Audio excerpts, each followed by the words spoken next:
गुरु जी प्रणाम। प्रणाम गुरु जी। हम्म, प्रणाम गुरु जी।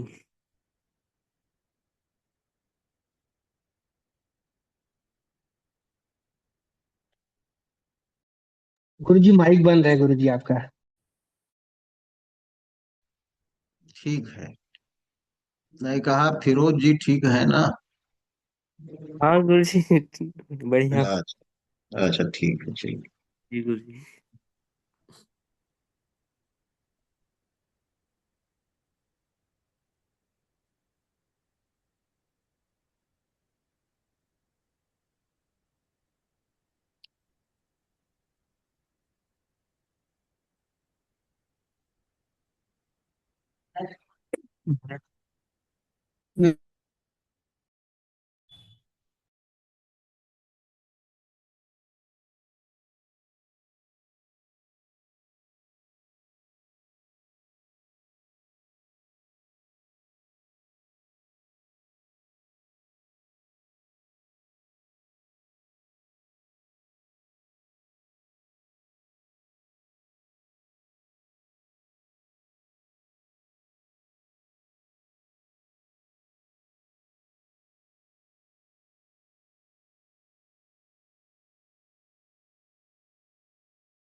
गुरुजी प्रणाम करते हैं गुरुजी। गुरुजी हाँ लैपटॉप के हाँ। नीचे, हाँ लैपटॉप के नीचे कुछ एक दो कुंदन भैया। एक क्या? एक दो चीजें रखेंगे तो हेलो। वो आप हाँ वो क्या बोलिए? गुरुजी लैपटॉप को थोड़ा ऊंचा कर देंगे तो आपको देखने में सामने पड़ जाएंगे हम। अभी आपको नीचे झुकना पड़ रहा है। कुंदन अच्छा भैया अच्छा हाँ। हाँ हाँ ना ठीक है ठीक। हाँ प्रांजल, एक हाँ बोलो। वो होस्ट की क्या है? वो तुम्हारे होस्ट चैट। बनाना है मेरे को विपाशा दीदी को। अच्छा एक हम्म। सेकंड मैं करता हूँ। हम्म।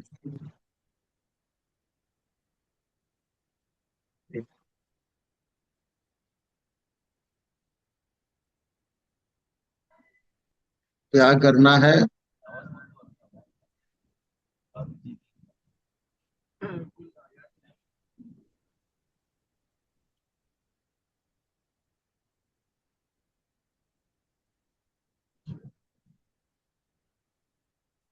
गुरुजी एक मिनट बस, विपाशा होस्ट हो आप?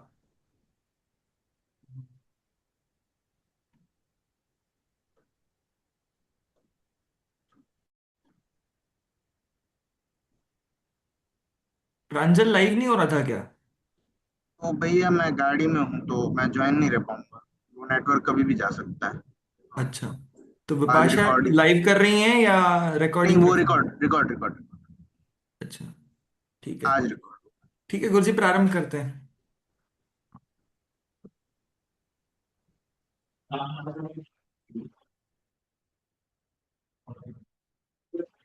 कल 6 प्रमाणों के विषय में प्रकाश डाला गया था और बतलाया गया था कि प्रत्यक्ष प्रमा जो है वह चैतन्य ही है।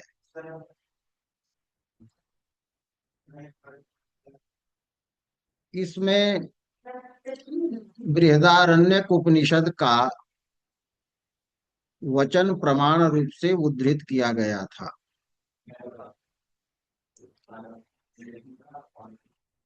तब इसमें प्रश्न होता है कि यदि प्रत्यक्ष प्रमा चैतन्य ही है तो चैतन्य जो है वो तो अनादि है और अनादि होने के कारण वो जन्य नहीं होगा, वो किसी से उत्पन्न नहीं होगा। और आप वेदांती भी चक्षु आदि को प्रत्यक्ष प्रमा का कारण मानते हैं कि इंद्रिय आदि से प्रत्यक्ष प्रमा होती है। तो इससे पता चलता है कि चक्षुर आदि के द्वारा जन्य जो ज्ञान है उसी को प्रमा कहना चाहिए, और चैतन्य को आपने प्रत्यक्ष प्रमा कहा, तो प्रत्यक्ष, उस प्रत्यक्ष प्रमा का करण इंद्रिय आदि नहीं हो सकते। इसी को ननु कह करके आगे की पंक्ति में कहा कि ननु चैतन्यम अनादि तत्कथम चक्षुरादेह तत्करणत्वेन प्रमाणत्वम। तो चक्षु आदि की प्रमाणता माने प्रमाकरणता कैसे होगी?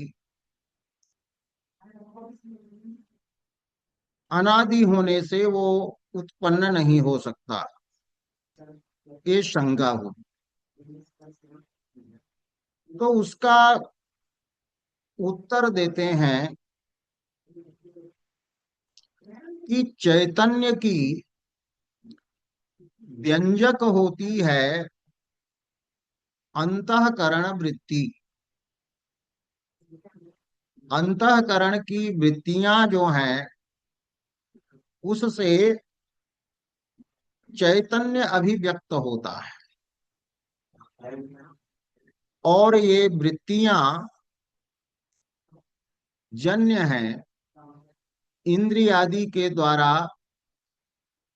ये चित्त वृत्तियां उत्पन्न होती हैं, और इन वृत्तियों में प्रतिबिंबित कहें या इन वृत्तियों से अवच्छिन्न जो चैतन्य है, उसी चैतन्य को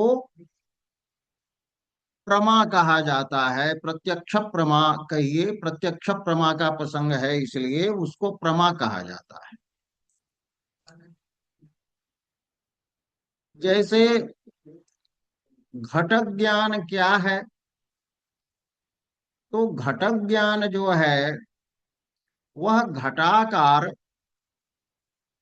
अंतःकरण की जो वृत्ति है उसमें प्रतिबिंबित जो चैतन्य है, या घटाकार वृत्ति से परिच्छिन्न जो चैतन्य है, वही घटक ज्ञान कहलाता है वेदांत के मत में।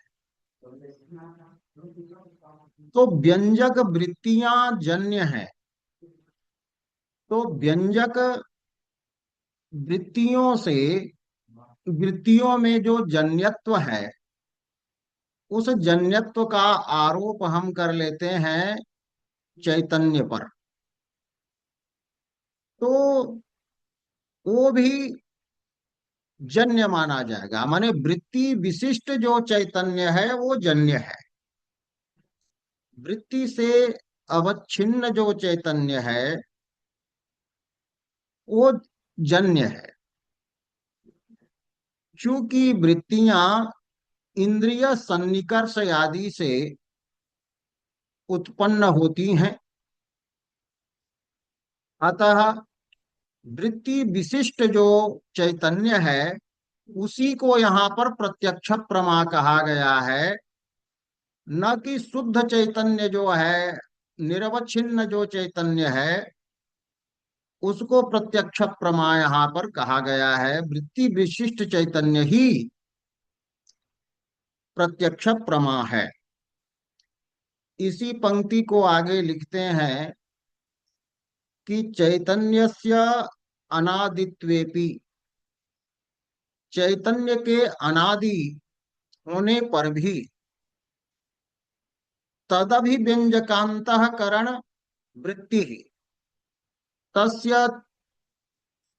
चैतन्यस्य अभिव्यंजिका भवति अंतःकरणस्य वृत्ति, सा वृत्ति इंद्रिय सन्निकर्षादिना जायते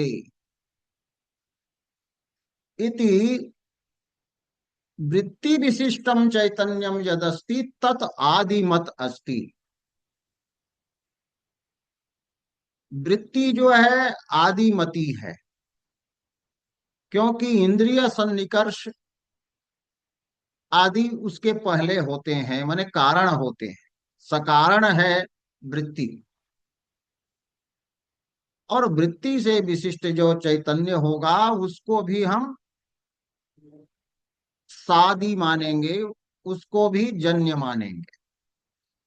तो प्रत्यक्ष प्रमा जो है वृत्ति से अवच्छिन्न चैतन्य ही है। तो वृत्ति वैशिष्ट्य विशिष्टम चैतन्यम आदिमत इति उच्यते। तो वेदांत के अनुसार ज्ञान शब्द का प्रयोग चैतन्य के लिए ही होता है। ज्ञान बोध ये सब चैतन्य के ही बोधक हैं और ज्ञान विशेष ही प्रमा है। तो ज्ञान शब्द का वाच्य अर्थ, वास्तविक अर्थ चैतन्य ही है, किंतु चित्त वृत्तियों में भी ज्ञान शब्द का जो प्रयोग होता है वह प्रयोग लाक्षणिक है, औपचारिक है। तो ज्ञान का अर्थात चैतन्य का, ज्ञान अर्थात चैतन्य की अवच्छेदक होती है वृत्ति। तो अवच्छेदक होने के कारण ज्ञान कह दिया जाता है वृत्ति को भी। ज्ञान शब्द वाच्यत्व चैतन्य में है, क्योंकि ज्ञान का अवच्छेदक होती है वृत्ति। तो वृत्ति को भी ज्ञान शब्द से हम कह देते हैं। तो उपचारतः कहते हैं, चित्त वृत्ति वस्तुतः ज्ञान नहीं है, वो ज्ञान का अर्थात चैतन्य का अवच्छेदक है। तो ज्ञानावच्छेदकत्वाच्च वृत्तौ ज्ञानत्वोपचार, ज्ञानत्व का उसमें उपचार होता है, आरोप होता है। और ये विवरण ग्रंथ कहते हैं तदुक्तम विवरणे अंतःकरण वृत्तौ ज्ञान ज्ञानत्वोपचारात ज्ञान शब्द प्रयोग। तो इस प्रकार इस पैराग्राफ में इन्होंने प्रश्न किया, जिज्ञासा की कि चैतन्य अनादि होता है, तो वो अंतःकरण से या वह इंद्रिय आदि से जन्य कैसे होगा। इंद्रिय आदि की कारणता तो अनादि पदार्थ, आकाशादि पदार्थ जैसे अनादि होते हैं न्याय मत में, तो उसके प्रति जैसे कारणता नहीं होती है।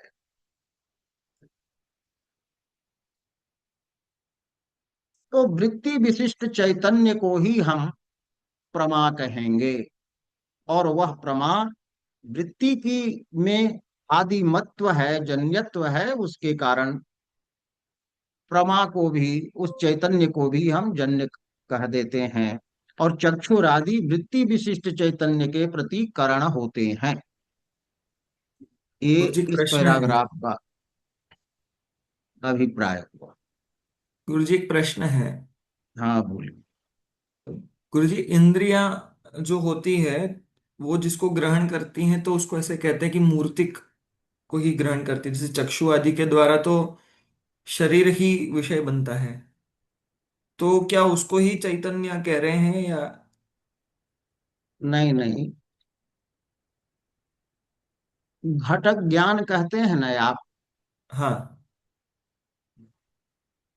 कि चक्षुर इंद्रिय का सन्निकर्ष घट से हुआ, उसके बाद घटक ज्ञान हुआ। तो ये घट ज्ञान क्या है? वो तो घट नहीं है। व्यवहार दशा में घट से भिन्न तो वो नहीं है, घट से तो भिन्न है वो। तो वो घटक ज्ञान क्या है? तो वो घटक ज्ञान वस्तुतः घटाकार जो अंतःकरण की वृत्ति है, उस वृत्ति में जो चैतन्य है, उस वृत्ति से घिरा हुआ घटाकार वृत्ति से जो परिच्छिन्न है चैतन्य, वही जो है ये ज्ञान कहलाएगा, या प्रत्यक्ष प्रमा कहिए, यहाँ पर उसको प्रमा कहेंगे। ठीक है गुरु जी। तो हाँ, मतलब यहाँ प्रमेय और प्रमा दोनों अलग हो। हाँ हाँ हाँ हाँ, ये। अब ये प्रश्न होता है आगे, तो अगला जो अनुच्छेद है उसमें यह शंका होती है कि अंतःकरण जो है निरवयव है, वो अवयवों से बना हुआ नहीं है, उसके कोई अवयव नहीं होते। तो निरवयव जो पदार्थ होता है उसका परिणाम नहीं होता, वो विकृत नहीं होता, उसमें कोई परिणाम नहीं होते। जैसे आकाश में परिणाम नहीं होता, न्याय मत में परमाणु है निरवयव, तो उसका उसमें कोई क्रिया वृत्ति आदि वो परमेश्वर के माने महेश्वर की इच्छा से क्रिया तो उत्पन्न होती है परमाणुओं में, नैयायिकों के मत में। लेकिन आकाश जो है वो निरवयव पदार्थ है, आत्मा भी निरवयव पदार्थ है, तो उसका परिणाम होता नहीं। तो निरवयव जो अंतःकरण है उसकी परिणाम रूप जो वृत्तियां होती हैं, वो वृत्तियां कैसे हो सकती है? तो यही ये कहे कि ननु निरवयवस्य अंतःकरणस्य परिणात्मिका माने परिणाम स्वरूपा वृत्ति कथम, परिणाम रूप वृत्ति कैसे होती है? तो इसका उत्तर देते हैं नहीं नहीं, अंतःकरण निरवयव नहीं है, क्योंकि वो सादि द्रव्य है। अंतःकरण जो है अविद्या के जितने परिणाम हैं उससे पूर्व, जैसे कि होते हैं महत तत्व है या कुछ है, उसका परिणाम होता है, तो सादि द्रव्य है ये। तो सादि द्रव्यत्वेन अंतःकरणम न निरवयवम अपितु सावयवत्वात्। तो कहा अंतःकरण भी कार्य है, तो इसकी कार्यता में प्रमाण क्या है? तो कहते हैं सादित्वं च तन्मनो सृजत इत्यादि श्रुते, इत्यादि श्रुतियां बताती हैं कि परमात्मा ने मन की सृष्टि की। तो जब सृष्टि हो गई तो वह भी सावयव आदिमत अंतःकरण भी माना जाए। वेदांत के मत में आकाश भी जो है वह आकाश कार्य है, वो भी नित्य नहीं है। तो तन मनो सृजत इत्यादि श्रुते कहा, और मन का अर्थ अंतःकरण ही है। न्याय वाला संकल्प विकल्पात्मक मन जो है सो नहीं है, मन मतलब अंतःकरण होता है। इसीलिए मन से वानुद्रष्टव्यम नेह नानास्ति किंचन, ये बृहदारण्यक में कहा गया कि मन मने अंतःकरण, अंतःकरण से द्रष्टव्य है कि यहाँ कुछ नहीं है। ब्रह्म के अतिरिक्त, परमात्मा के अतिरिक्त तो कुछ भी नहीं है। और वृत्ति रूप जो ज्ञान है, अर्थात वृत्ति में ज्ञान शब्द का प्रयोग लाक्षणिक है, तो ज्ञान शब्द का लाक्षणिक अर्थ जो है वृत्ति, वह वृत्ति अर्थात वे वृत्तियां मन की धर्म है, मन में रहती है। तो वृत्ति रूप ज्ञानस्य मनोधर्मत्वे श्रुति ही मानम। श्रुति मान है तो श्रुति दिया वही बृहदारण्यक श्रुति कि कामः, इच्छा जो हुई, संकल्प, विचिकित्सा, संदेह, श्रद्धा, अश्रद्धा, धृति, अधृति, ह्री, धी, भी, एतत् सर्वम मन एव। तो कार्य कारण में अभेद मान करके कहा कि ये मन ही है, अर्थात मनोगत ये है, ये मन के धर्म है। और धी शब्द यहाँ जो आया तो कहा कि धी शब्देन वृत्ति रूप ज्ञानाभिधानात्। धी शब्द से यहाँ वृत्ति रूप ज्ञान का कथन है, अर्थात धी का अर्थ है वृत्ति, जिसमें ज्ञान शब्द का प्रयोग लक्षणा से होता है। इसीलिए काम आदि जितने बताए तो अतएव कामादेह अपि मनोधर्मत्वम। काम आदि बने जितने ये बताए, काम, संकल्प, विचिकित्सा, श्रद्धा, अश्रद्धा आदि, ये मन के अंतःकरण के ही धर्म हैं। तो इस पैराग्राफ में पहले अंतःकरण को निरवयव मानकर उसमें परिणाम रूप वृत्ति का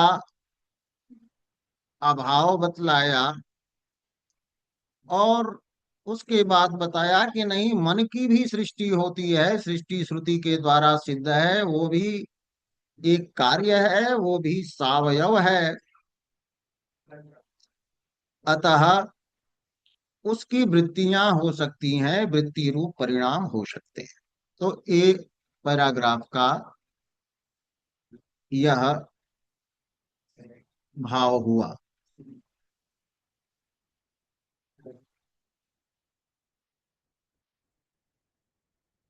अब एक प्रश्न फिर उठाते हैं कि काम आदि अंतःकरण के यदि धर्म है तो ऐसा अनुभव हमें होता है कि अहम इच्छामि। इस वाक्य से प्रतीत होता है कि इच्छा जो है, अहम, अहम, ये अहम शब्द का अर्थ आत्मा है। तो आत्मा में इच्छा रूप धर्म है। और अहम जानामि, यहां से भी पता चलता है कि आत्मा का धर्म ज्ञान है। और अहम विभेमि, ऐसा कहने से प्रतीत होता है कि भय भी आत्मा का धर्म है। तो यहाँ पर इच्छा आदि की आत्मधर्मता इस अनुभव से सिद्ध होती है। तो वही ये कहा कि ननु कामादेह अंतःकरण धर्मत्वे अहम इच्छामि, अहम जानामि, अहम विभेमि इत्यादि अनुभव यह वर्तते स अनुभव आत्मधर्मत्वम अवगाहमानः वर्तते। अयम अनुभव इच्छादिषु आत्मधर्मत्वम अवगाहते। आत्मधर्मत्व को ये अनुभव विषय बनाता है। और आपने कह दिया कि काम आदि, इच्छा आदि जो हैं सो मन के अर्थात अंतःकरण के धर्म हैं। तो अहम शब्द से मन अंतःकरण तो नहीं लिया जाएगा। तो उससे इसका उत्तर यही देते हैं, उदाहरण दे करके, कि लोहा का पिंड जो है उसका जब अग्नि से तादात्म्य हो जाता है, अग्नि से वो अभिन्न हो जाता है, तो वह जलाने लगता है, उसमें दग्धृत्व आ जाता है, दहन कर्तृत्व अग्नि में आ जाता है, लोह लोह पिंड में दहन कर्तृत्व आ जाता है। इसी को कहे कि अयः पिंडस्य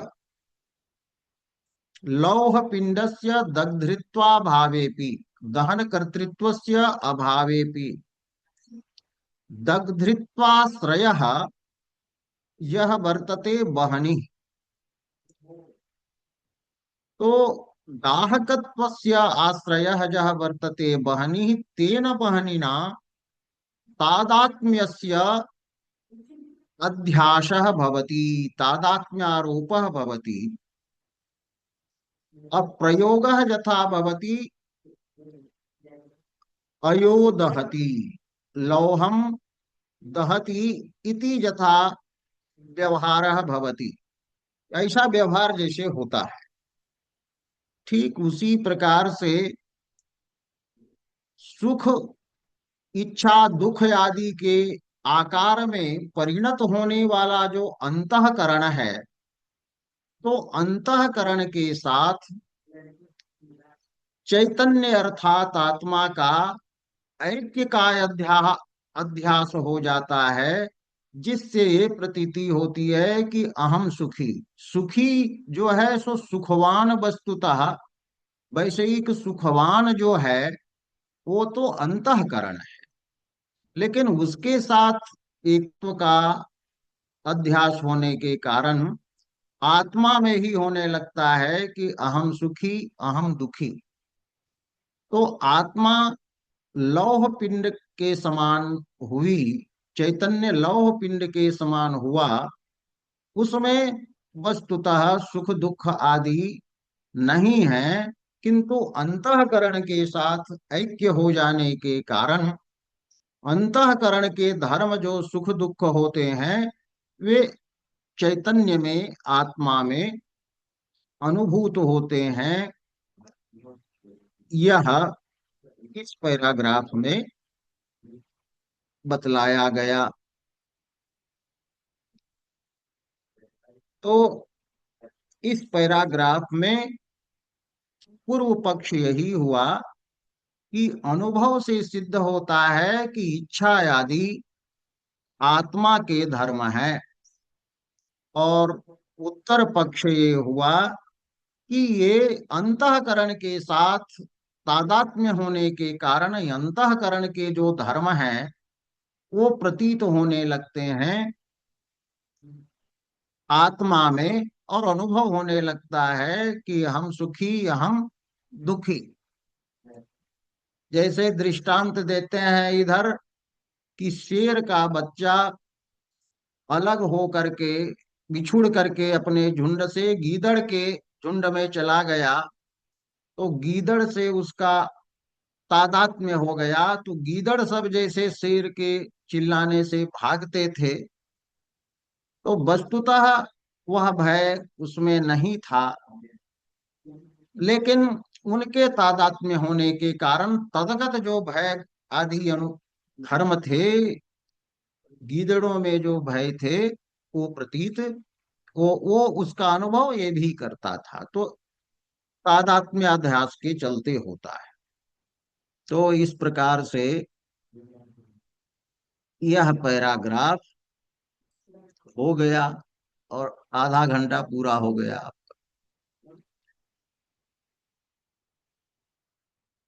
तब बोलिए कुछ हो।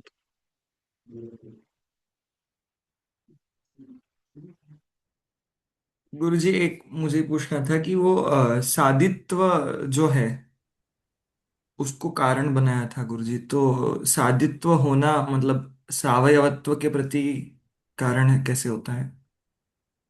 हम्म। नहीं, कारण सकारण जो होगा, तो कारण जो होगा तो उसका कारण कोई न्याय के अनुसार होगा ना। समवायी कारण होगा। समवायी कारण तो कोई न कोई होगा ही उसका। निमित्त आदि भी कारण होगा। तो अवयव वाला होगा। अब जैसे कि देह में क्रिया होती है, विकार आता है, तो देह जो है सो सावयव है। तो जैसे द्व्यनुक त्र्यनुक ये सब जो होते हैं इसमें विकृत होते हैं मतलब। तो ये सावयव सादिमत पदार्थ है, यही इनका कहना है। और ये गुरुजी लेकिन परमाणु में व्यभिचरित होता है वचन इनका। क्या? ये परमाणु जो है वो परिणामी भी है और निरवयव भी है।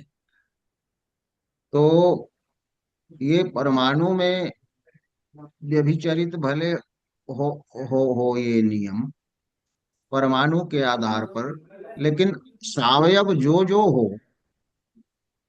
उसमें सावयव में ही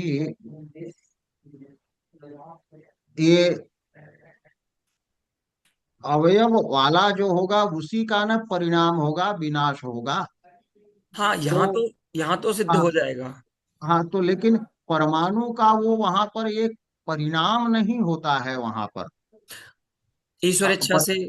हाँ, न ईश्वर इच्छा से परमाणुओं का संयोग होता है। परिणामवाद जो है वो तो सांख्य का है कि जैसे दूध से दही बन गया तो वो फिर पूर्व अवस्था में नहीं आ सकता, प्रकृति का वहां उच्छेद हो जाता है।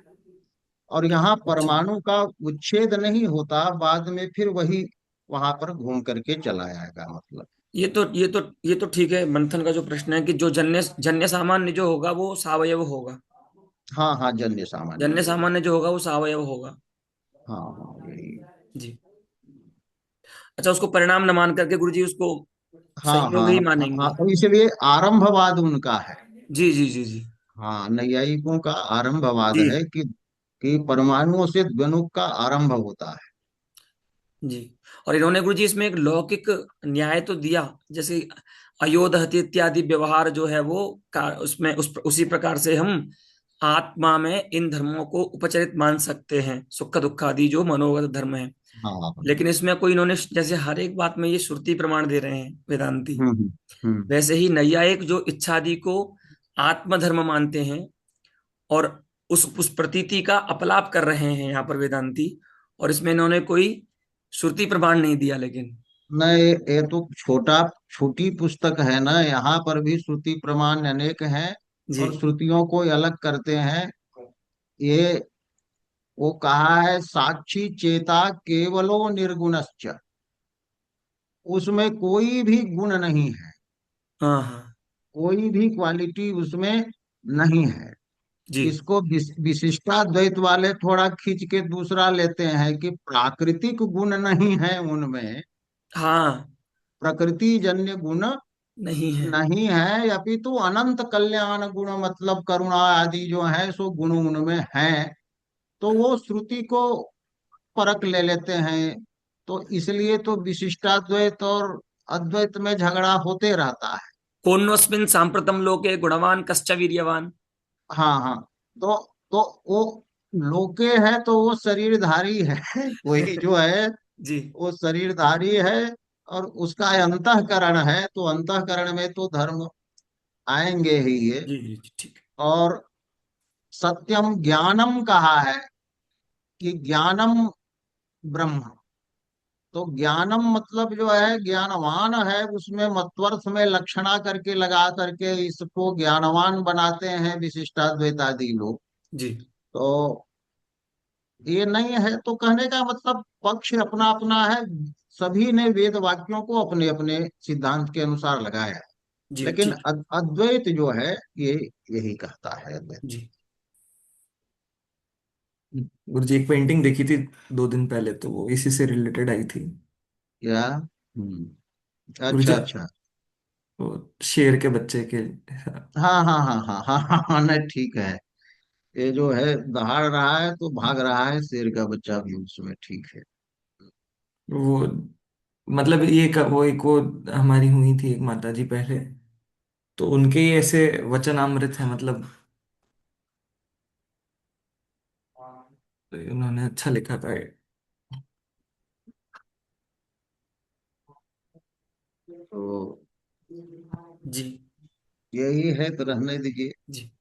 आधा प्रणाम आधा गुरुजी। आधा आधा घंटा का एपिसोड रहने दीजिए तो चलेगा। बढ़िया जी है गुरुजी, बिल्कुल। लेकिन ठीक ठीक गुरुजी। ठीक ठीक है, ठीक है, नमस्कार। हाँ, प्रणाम प्रणाम करें। गुरु। प्रणाम प्रणाम प्रणाम गुरु प्रणाम। जी। गुरुजी। हाँ, जी प्रणाम गुरु जी। हाँ हाँ, ठीक है। वो हमको तो लेफ्ट करेगा वही ना। हाँ दीपेश जी, एंड कर दीजिए। हाँ। हम्म। जी। ठीक है, ठीक, ठीक।